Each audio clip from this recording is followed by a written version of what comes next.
this guide, I'm going to show you how you can add someone here on WhatsApp.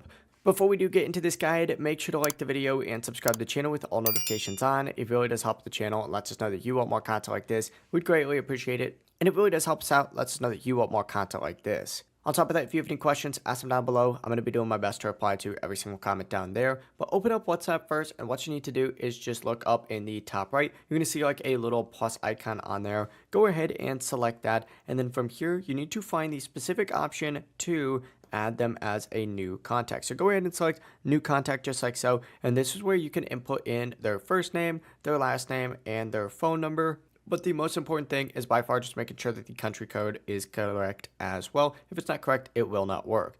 But from here, just go ahead and hit done up in the top right to save the contact. And then of course, they'll appear in this section where you can just go ahead and select them and then message them just like so. That is how you can add someone here on WhatsApp. If you guys did have any questions, once again, ask them down in the comment section below and we can help you out further. I'm going to be doing my best to reply to every single comment down there. Before you do leave this guide, make sure to like the video and subscribe to the channel with all notifications on. It really does help us out. Let us know that you want more content like this. Have a great rest of your day though.